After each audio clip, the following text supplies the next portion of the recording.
Guadalcanal, November 1942, 0400 hours. The air smells like rot and copper. Somewhere in the black tangle of jungle, a Japanese sniper is awake. He's been awake for hours, and he's already killed 3 Marines. Private First Class John Fulcher lies flat in the mud, his breath shallow, his eyes tracing the dark canopy above. The rifle in his hands is not the standard issue M1 Garand that every other Marine carried ashore. It's a Winchester Model 70, a civilian hunting rifle he bought from a Sears catalog before shipping out. Cost him $43. His squad mates called it a mail-order toy. Some laughed. A few made bets on how long he'd survive carrying it. One sergeant told him outright, "You'll get yourself killed with that thing, Fulcher." But Fulcher didn't care. He'd grown up in the mountains of North Carolina, where you either learned to shoot straight or you didn't eat. He'd hunted deer at 300 yards before he could drive. And when the recruiter told him he'd be fighting in the Pacific, Fulcher made a choice. Bring the rifle he trusted, not the one the Corps handed him. Now, for months into hell, that decision doesn't seem so stupid anymore. The sniper fires again. A Marine 50 yards to Fulcher's left drops without a sound. Just a wet crumple into the ferns. No one saw the muzzle flash. No one heard the crack. The jungle swallows sound the way it swallows men. Fulcher's platoon is pinned. They've been pinned since dawn. The Japanese hold the ridge ahead, dug into spider holes and camouflaged so well you could walk past them and never know. But it's not the ridge that's killing them. It's the snipers. Invisible, patient, picking them off one by one. Lieutenant Harper crawls over, his face streaked with mud and exhaustion. "Fulcher, you see him?" "Not yet, sir." "Well, you better, because if we don't move in the next 10 minutes, we're all dead." Fulcher nods. He doesn't say what he's thinking. That sniper isn't in the trees. He's lower, somewhere in the brush. He shifts his weight, slow as a shadow. The Model 70 weighs less than the Garand. Easier to maneuver, easier to hold steady. The scope is a 4X Weaver. Nothing fancy, but it's glass Fulcher knows. He's zeroed it 100 times back home. He trusts it the way you trust your own hands. He scans the tree line. Green on green on green. Everything looks the same. Everything moves, wind, insects, the occasional bird. But somewhere in that chaos, there's a pattern. A stillness that doesn't belong. And then he sees it. A branch. 30 degrees left. Maybe 200 yards out. It's swaying slightly, but not with the wind. It's moving against the wind. Fulcher's pulse slows. He knows that movement. It's the kind of man he makes when he's shifting his rifle to find a new target. He exhales halfway, settles the crosshairs. His finger curls around the trigger. Smooth, no jerk, just pressure. The Winchester cracks. The branch stops moving. For a moment, the jungle is silent. Then a body tumbles out of the foliage. 40 feet up, camouflaged head to toe in woven palm fronds and vines. He hits the ground with a dull thud. Around him, Marines stare. Harper looks at Fulcher. Jesus Christ. How'd you even see him? Fulcher ejects the spent cartridge and chambers another round. Same way I see anything, sir. I just looked. Within the hour, word spreads through the platoon. Fulcher got one. Then it spreads to the company. By that night, it had reached battalion. The kid with the mail-order rifle just dropped a sniper no one else could find. But what no one knows yet, not Harper, not the squad, not even Fulcher himself, is that this is only the beginning. Over the next 4 days, John Fulcher will do something no one thought possible. He will hunt 11 Japanese snipers, and he will kill every single one. November 13th, 1942, Day 2. 0630 hours. The Marines call it Sniper Alley. A quarter-mile stretch of jungle trail between the beachhead and the ridge. You can't avoid it. Every patrol has to pass through, and every patrol loses men. By the second morning, the count is up to 9 dead, 14 wounded, all from snipers, all from shooters no one can locate. Command wants the trail cleared. They need supplies moving forward. They need reinforcements on the ridge.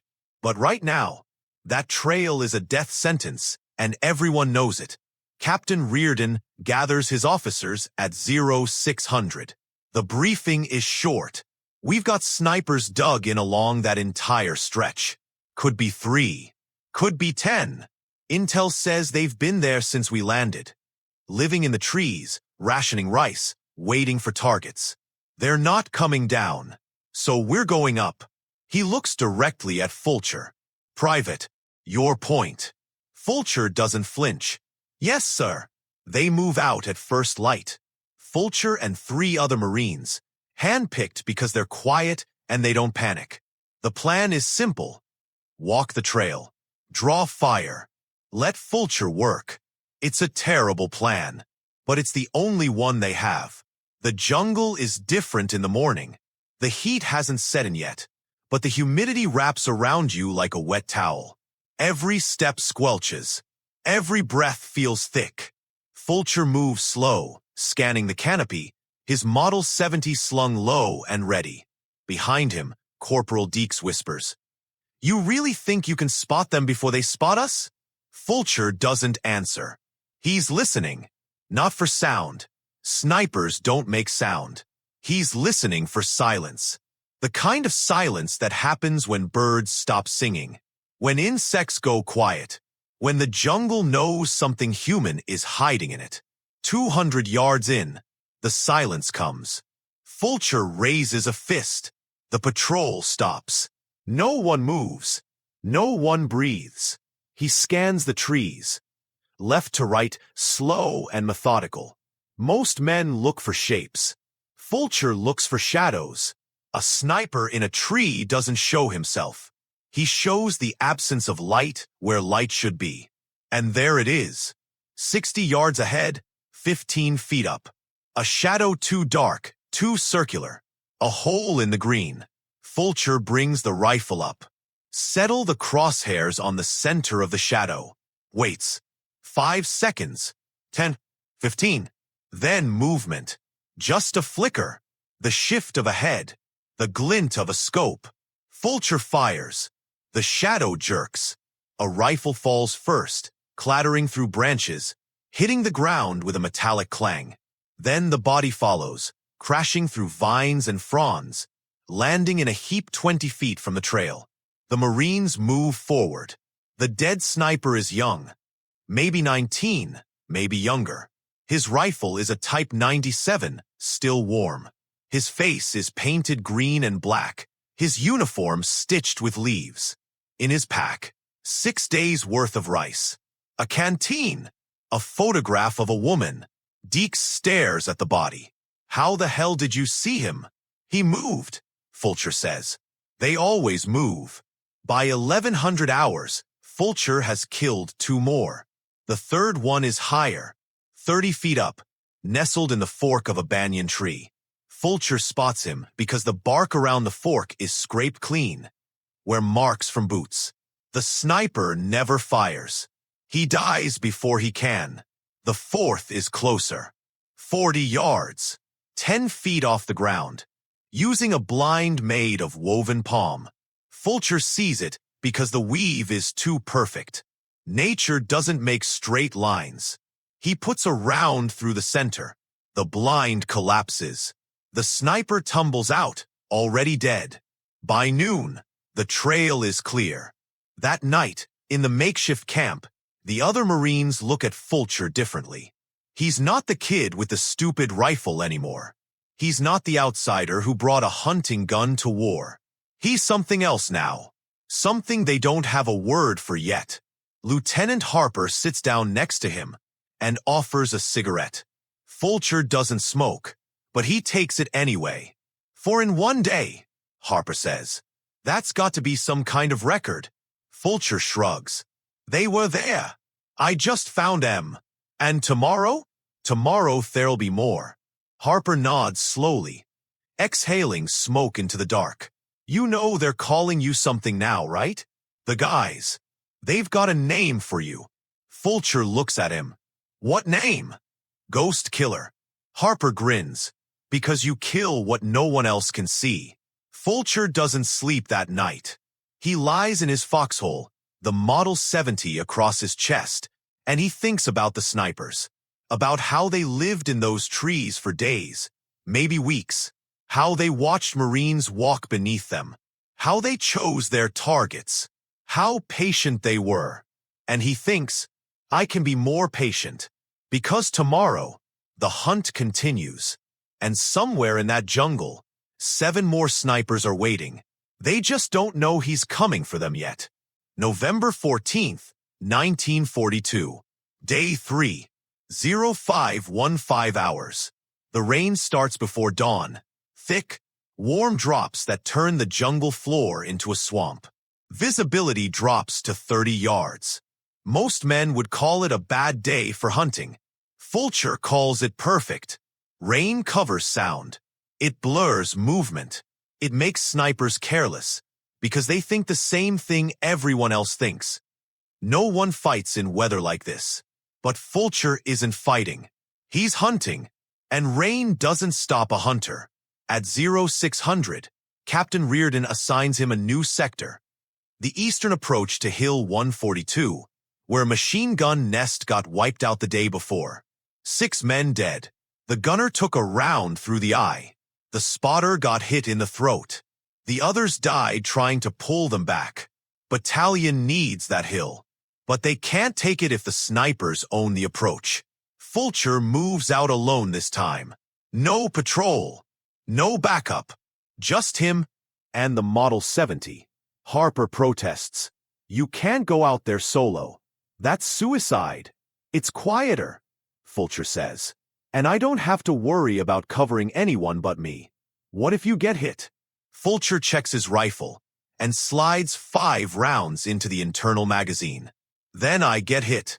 He disappears into the rain before Harper can argue. The jungle is different when you're alone. Every sound matters. Every shadow could be death. But Fulcher learned a long time ago that fear is just noise. It clouds your vision, speeds your heart, and makes you sloppy. So he does what his father taught him in the Carolina mountains. Breathe slow, move slower, and trust your eyes. He moves through the undergrowth like water. No straight lines, no patterns, no rhythm an enemy can predict. He stops every 20 yards, crouches and scans. The rain hammers down. Somewhere ahead, the hill rises through the mist like a dark tooth. And somewhere between him and that hill, snipers are waiting. He finds the first one by accident. Fulcher is moving along a fallen log, using it for cover, when he notices something odd. A tree 10 yards to his left that doesn't quite match the others. The bark is wrong. Too smooth. Too uniform. He freezes. Watches. The tree breathes. It's subtle. Just the faintest expansion and contraction. The kind you'd miss if you weren't looking for it. But Fulcher sees it. The tree isn't a tree.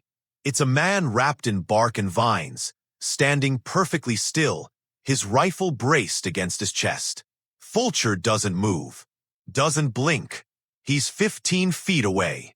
Close enough to hear the sniper's breathing. Close enough to see the mud caked on his boots.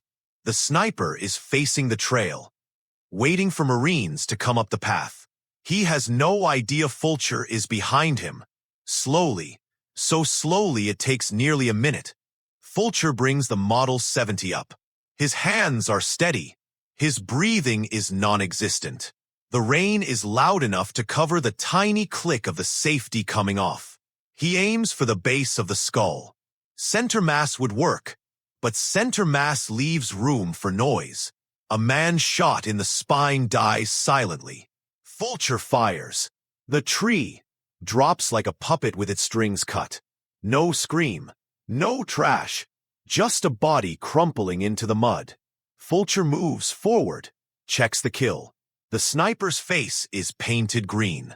His eyes are still open, staring at nothing. In his hands, a Type 38 rifle fully loaded. On his belt, 9 full stripper clips. He'd been ready to stay in that spot for days. Fulcher takes the clips, leaving nothing for the next sniper, and keeps moving. The second kill comes an hour later. This one is smarter. He's not in a tree. He's in a spider hole. A narrow pit dug into the base of a ridge, covered with a woven mat of branches and leaves. The only thing visible is a 6-inch gap where the muzzle of his rifle pokes through. Most men wouldn't see it, but Fulcher sees the gap because it's the only place in 100 yards where the rain isn't landing. The mat is angled just enough to shed water away from the hole. Fulcher circles wide, comes at it from the side. He doesn't have a clear shot into the hole, but he doesn't need one. He knows where the sniper is sitting, knows the angle, knows that 3 feet below that mat, a man is crouched with his eye pressed to a scope. Fulcher fires into the ground just left of the mat. The round punches through soil, through roots, and into flesh. There's a muffled grunt. Then nothing. Fulcher waits 5 minutes, watching for movement, listening for backup. When nothing comes, he moves to the hole and pulls the mat aside. The sniper is slumped against the dirt wall, a hole in his side, blood pooling in the bottom of the pit. His rifle is still in his hands. He'd been aiming at the trail, waiting for a target that would never come. Fulcher moves on. By 1400 hours, he's killed 2 more, one from 230 yards. A sniper perched in a coconut tree, silhouetted for just a moment against the gray sky. Fulcher put a round through his chest before he even knew he'd been seen. The other was dug into a termite mound, using the mound's natural camouflage to blend in. Fulcher spotted him because the mound had fresh dirt at its base. Dirt that hadn't been there yesterday. He put a round through the mound. The sniper crawled out, bleeding, trying to reach his rifle. Fulcher fired again. The man stopped moving. When Fulcher returns to camp that night, he's soaked, exhausted, and covered in mud. He's been in the jungle for 11 hours. He hasn't eaten, hasn't rested, hasn't spoken to another human being since dawn. Harper is waiting for him at the perimeter. Well, Fulcher sets the Model 70 down and starts cleaning it with a rag. 4 more. Harper stares at him. 4. In one day. In the rain. They were there, Fulcher says. I found them. That makes 8 total. In 3 days. Yes, sir. Harper shakes his head slowly, a kind of awe creeping into his voice. Jesus, Fulcher. You know what you're doing, right? You're turning the tables. They were hunting us. Now you're hunting them. Fulcher doesn't answer. He just keeps cleaning his rifle. Slow, methodical, the way his father taught him. Because tomorrow, he's going back out. And somewhere in that jungle, 3 more snipers are still alive. But not for long. November 15th, 1942. Day 4. 0445 hours. John Fulcher wakes to the sound of screaming.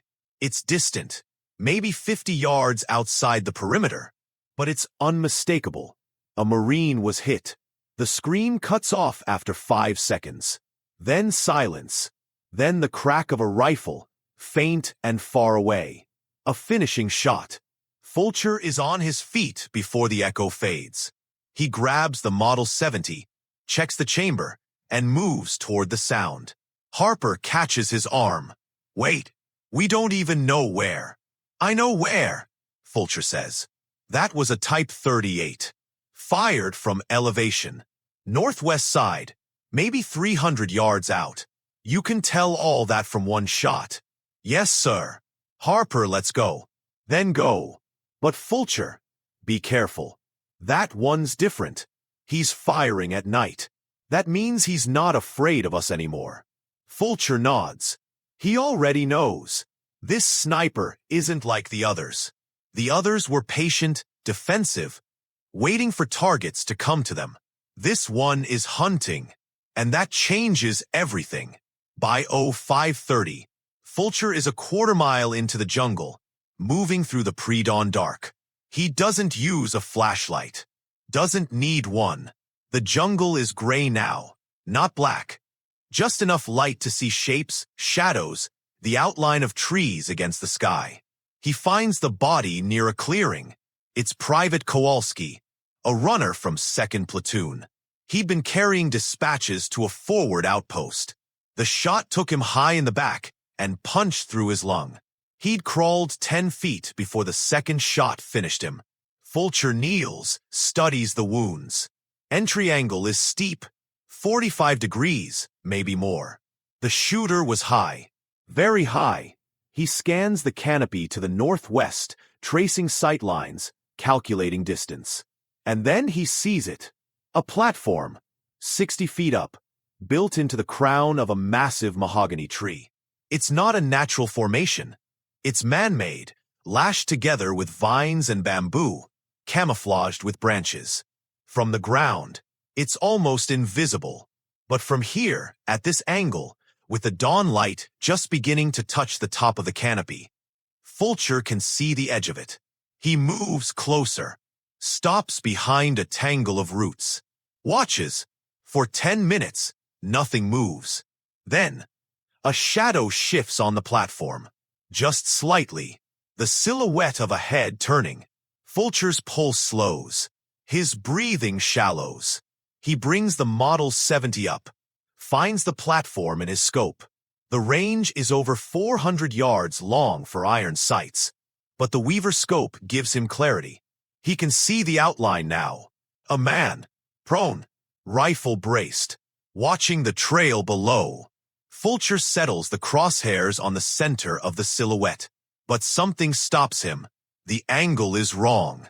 The sniper isn't watching the trail. He's watching the trees behind the trail. He's watching the direction Fulcher came from. And then Fulcher realizes. He knows I'm here. The shot comes half a second later.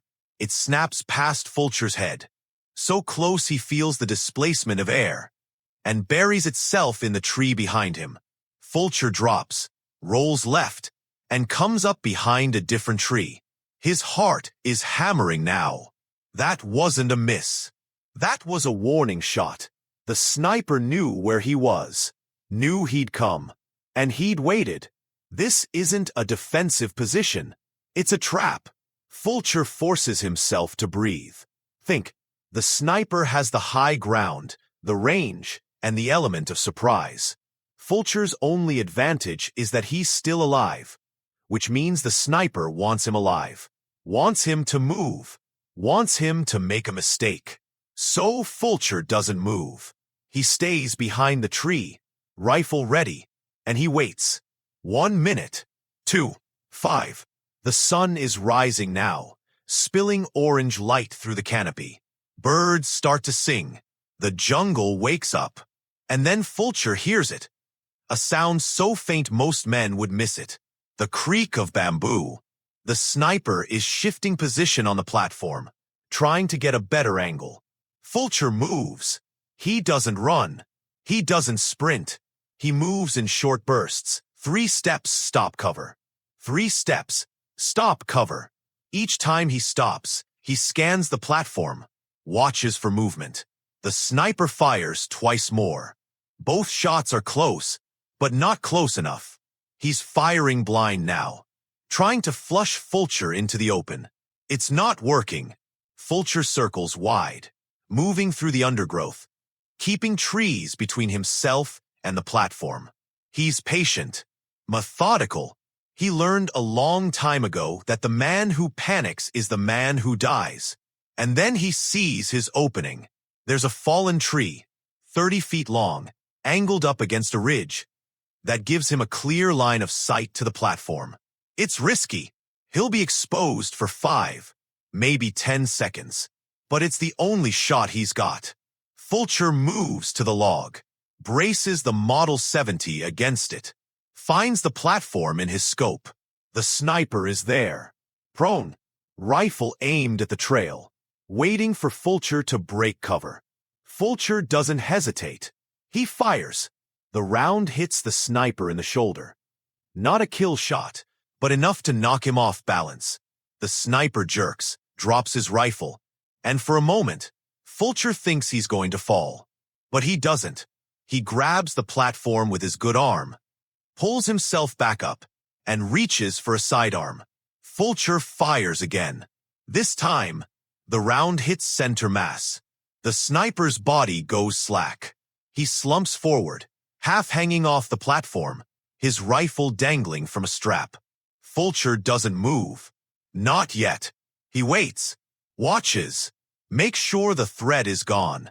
When nothing moves for 5 minutes, he approaches the tree. It takes him 20 minutes to climb up. The platform is sturdy, built to last weeks, maybe months. There's a bedroll, a canteen, a small sack of rice, and a journal, written in Japanese. The sniper is older than the others. Maybe 30, maybe more. His uniform is different too. Officer insignia on the collar. This wasn't just a sniper. This was a leader. Someone trained. Someone experienced. Someone who'd been teaching the others. Fulcher looks at the body for a long moment. Then he climbs back down, taking the journal with him. When he returns to camp, Harper is waiting. "We heard the shots. Thought you were dead." "Not yet," Fulcher says. "How many?" "One." But he was different. He knew what he was doing. Harper looks at the journal. "What's that?" "His logbook. Maybe Intel can read it." Harper takes it, then looks back at Fulcher. "That makes 9. Fulcher nods. He's tired now. Really tired. 4 days of hunting. 4 days of watching, waiting, killing. His hands don't shake, but his body feels heavy, like he's been carrying weight he didn't know was there. "How many left?" Harper asks. 2, Fulcher says. "Maybe 3. Think you can find them?" Fulcher looks back at the jungle, dark, endless, full of shadows and death. And he thinks about the sniper on the platform. The one who knew. The one who waited. He thinks, if there are more like him, this just got harder. But out loud, he only says, "I'll find them." November 16th, 1942. Day 5, 0330 hours. The intelligence officer finishes translating the journal just after midnight.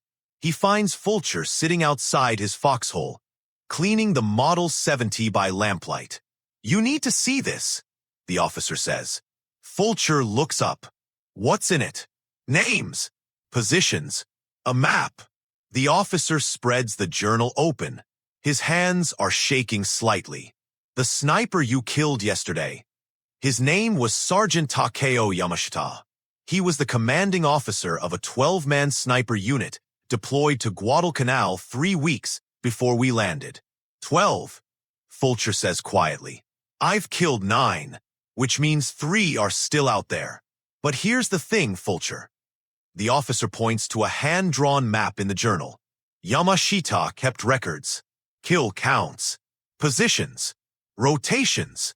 According to this, the last 3 aren't spread out anymore. They've consolidated. They're working together now. Where? The officer taps a spot on the map. A ridge overlooking the supply route to Hill 142.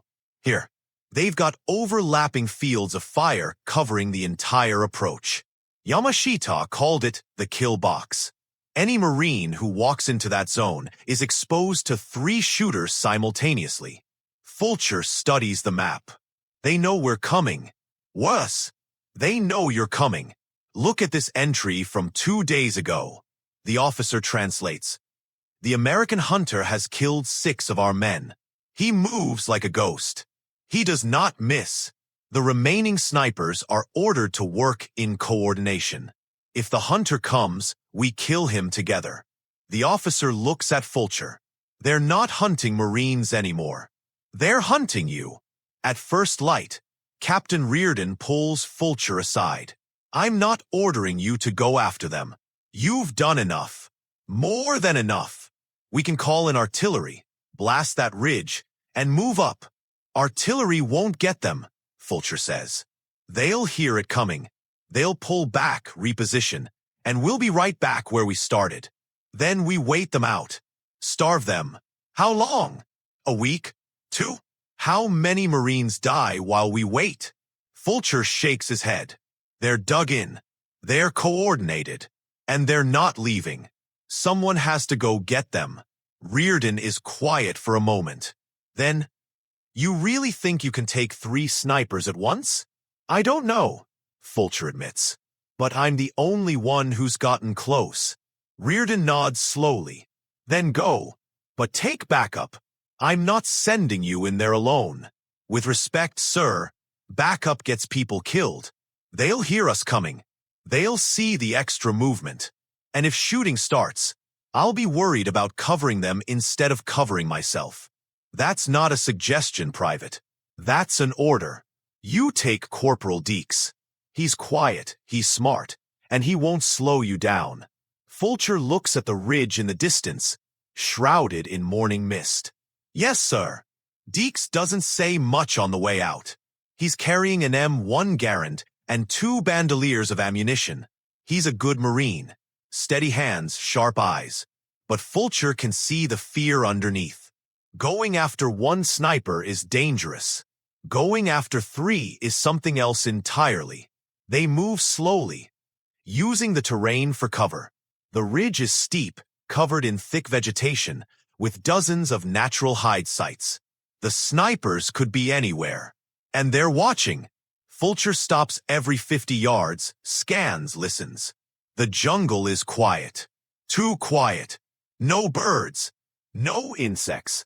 Just the wind moving through the trees. They know we're here, Deeks whispers. Yeah, Fulcher says. They know. The first shot comes from nowhere. It hits the tree next to Deeks's head, spraying bark and splinters. Deeks drops flat. Fulcher is already moving, diving behind a fallen log, bringing the Model 70 up. He didn't hear the shot, didn't see the muzzle flash. The sniper is suppressed, or far enough away that sound doesn't carry. You hit. Fulcher calls. No. Close though. Fulcher scans the ridge. 300 yards. Maybe more. Thick canopy. 1,000 places to hide. He's looking for something. Anything. That doesn't belong. A shadow that's too dark. A shape that's too still. And then he sees it. A glint. Just for a fraction of a second. Sunlight reflecting off glass. A scope. Fulcher fires. The glint disappears. There's a crash in the undergrowth. Something falling. But he can't tell if it's a body or a decoy. Then the second sniper fires. This one's closer. The round hits 6 inches from Fulcher's shoulder, punching into the log. Fulcher rolls right, comes up in a crouch, scans. The shot came from the left, lower elevation, maybe 150 yards. He doesn't see the shooter, but he sees the aftermath. A branch swaying slightly, out of rhythm with the wind. Fulcher fires at the base of the branch. There's a grunt, muffled, but audible, and the branch stops moving. That's 2, Deek says. Maybe, Fulcher replies. Or maybe that's what they want us to think. For 5 minutes, nothing happens. No movement. No sound.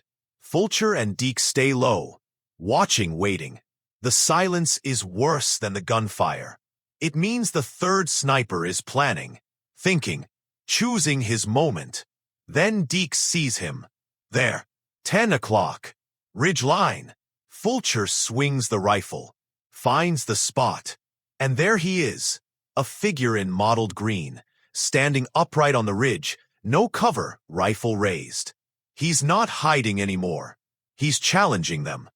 Fulcher's finger tightens on the trigger, but something stops him. The angle is wrong. The distance is over 400 yards, uphill, with wind. It's a possible shot, but not a guaranteed one. And if he misses, the sniper will disappear, and they'll be back to square one. But there's something else. Something in the way the sniper is standing. Too exposed. Too deliberate. It's bait, Fulcher says. What? He's bait. He wants me to take the shot. The third one is somewhere else, waiting for me to give away my position. Deeks stares at him. So what do we do? Fulcher thinks. The sniper on the ridge is holding steady. Not moving. Not firing. Just standing there, rifle aimed downrange. Waiting. And then Fulcher realizes. He's not aiming at me. He's aiming at Deeks. Move, Fulcher says. Now! Deeks scrambles left just as the shot rings out. Not from the ridge, but from behind them. The round hits exactly where Deeks had been lying, punching through leaves and dirt. Fulcher spins, finds the third sniper. 40 yards away, in a spider hole they'd already passed. He'd been there the whole time, waiting for them to focus forward, waiting for the perfect shot. Fulcher fires without thinking. The round hits the sniper in the chest. He jerks backward, slumps against the side of the hole, his rifle clattering to the ground. And on the ridge, the second sniper finally moves. He breaks cover, running for the trees. Fulcher tracks him, leads him by 2 feet, exhales, fires. The sniper goes down mid-stride, tumbling forward into the undergrowth. Silence. Fulcher stays frozen, scanning the ridge, the trees, the ground around them, waiting for a fourth shooter. A fifth. Anything. But nothing comes. Deeks stands slowly, breathing hard. Is that it? Is it over? Fulcher doesn't answer right away. He moves forward, checking each kill. The first sniper, if there was one, is nowhere to be found. Maybe Fulcher missed. Maybe it was a decoy. The second is dead, slumped in the spider hole, blood pooling around him. The third is on the ridge face down, still gripping his rifle. Fulcher counts them in his head. 9 from the first 3 days. 3 more today. 12 total. The entire unit. Yeah, Fulcher finally says. It's over. When they return to camp, the sun is high and the jungle feels different. Lighter somehow. Like a weight has been lifted. Captain Reardon is waiting. Well, 12, Fulcher says. All accounted for. Reardon stares at him for a long moment. Then he nods once, slow and deliberate. 4 days. 12 enemy snipers. With a mail-order rifle. He almost smiles. Hell, Fulcher. You just did something most men couldn't do in a lifetime. Fulcher doesn't respond. He just sets the Model 70 down and sits, his body finally catching up with what he's been through. 4 days. Barely any sleep. Constantly hunting. Constantly being hunted. Around him, Marines are gathering. Word spreads fast, and they're looking at him with something that wasn't there before. Not just respect. Something deeper. Awe maybe. Or fear. Harper hands him a canteen. You good? Fulcher drinks. Nods. Yeah, I'm good. But he's thinking about Yamashita's journal. About the entry that said, he moves like a ghost. And he wonders if that's what he's become. November 17th, 1942. 0800 hours. The supply route to Hill 142 opens the next morning. For the first time in 2 weeks, Marines move up the trail without taking fire. No shots from the trees. No bodies dropping in the dirt. The snipers who turned that jungle into a killing field are gone. Every single one of them. And the man who killed them is sitting in a foxhole, writing a letter home. Fulcher doesn't mention the snipers. Doesn't mention the 4 days, the 12 kills, the close calls. He writes about the weather. About missing his mother's cooking. About hoping to be home for Christmas. Even though he knows he won't be. He folds the letter, tucks it in his pack, and tries to sleep. But sleep doesn't come easy anymore. Every time he closes his eyes, he sees them. Shadows in trees, glints of scopes, the moment before the trigger pull. He wonders if that ever goes away. By noon, the story has spread through the entire battalion. Not the official report. That comes later, dry and factual, filed away in some office back in Washington. This is the other story.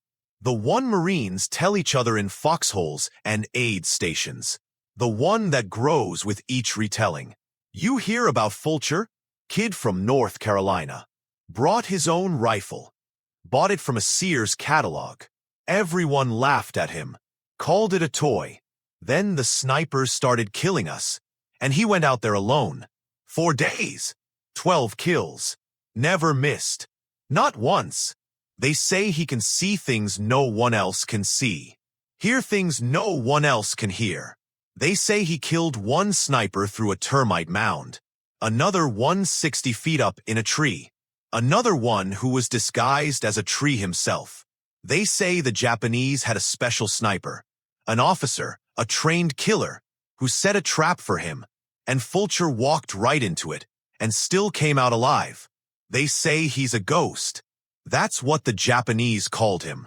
A ghost. The stories aren't all accurate. Some details get exaggerated. Some get changed. But the core of it, the part that matters, is true. John Fulcher, 21 years old, with a rifle he bought for $43, killed 12 enemy snipers in 4 days and cleared a route that saved dozens of American lives. And he did it because no one else could. 3 days later, Lieutenant Harper finds him cleaning the Model 70 for what feels like the 100th time. "Got orders," Harper says. "You're being reassigned." Fulcher looks up. "Where?" "Sniper school. Command wants you training other Marines, teaching them what you know." Fulcher is quiet for a moment. Then, "I'm not a teacher, sir. You don't have to be. You just have to show them what works. Show them how you see, how you think." Harper pauses. "A lot of men are going to die in this war, Fulcher. But if you can teach even half of what you know, maybe a few less of them will." Fulcher thinks about the snipers, about Yamashita and his journal, about the men who lived in trees for weeks, who learned to be invisible, who killed from distances most men couldn't even see. "All right," he says. "I'll do it." John Fulcher survives Guadalcanal.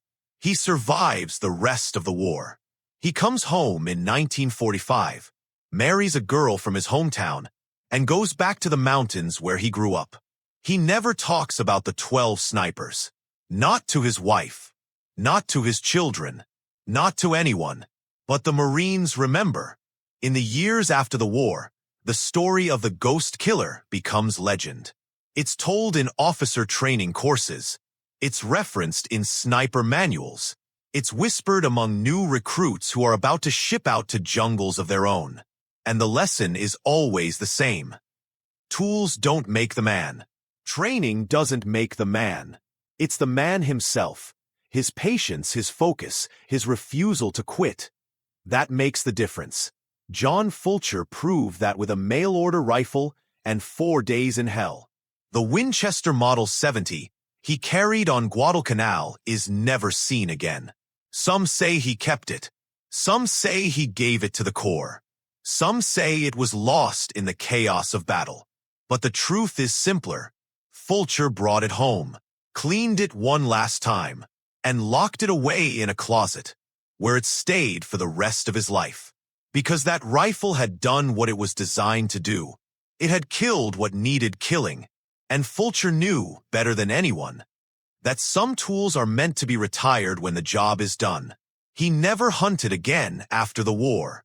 Never even picked up a rifle. When asked why, he would just shake his head and say, "I saw enough." Epilogue. The rifle no one laughed at. Decades later, a historian researching Marine sniper operations in the Pacific stumbles across a faded report buried in the National Archives. It's a single page, typed on an old manual typewriter, dated November 1942. Subject: Enemy Sniper Elimination, Guadalcanal Campaign. Operative: PFC John R. Fulcher. Weapon: Winchester Model 70, .30-06 Springfield. Confirmed kills, 12. Duration, 4 days. Casualties sustained, 0. Remarks, exemplary performance under extreme conditions. Recommend commendation. The historian sits back, reads it again. 12 kills, 4 days, 0 casualties. With a civilian hunting rifle. He thinks about writing an article, a book maybe. But then he notices something at the bottom of the page. A handwritten note, scrawled in pencil by someone decades ago. They mocked his rifle. They called it a toy. But when the shooting stopped, no one was laughing anymore. The historian closes the file. And he understands. This isn't a story about a rifle. It's not even a story about a war. It's a story about a man who trusted himself when no one else did. Who brought the right tool for him, not the tool everyone else said he should have. Who proved that equipment doesn't matter half as much as the person holding it. And in the end, that's the only lesson that matters. November 1942. Guadalcanal. A jungle that swallowed men whole. John Fulcher walked into that jungle with a mail-order rifle and walked out a legend. Not because he had the best weapon, not because he had the most training, but because when everyone else saw shadows, he saw targets. When everyone else heard silence, he heard death. And when everyone else gave up, he kept hunting. 12 snipers learned that the hard way, and the Marines who walked that trail after him, alive, safe, no longer hunted, never forgot the quiet kid from North Carolina who saved them all.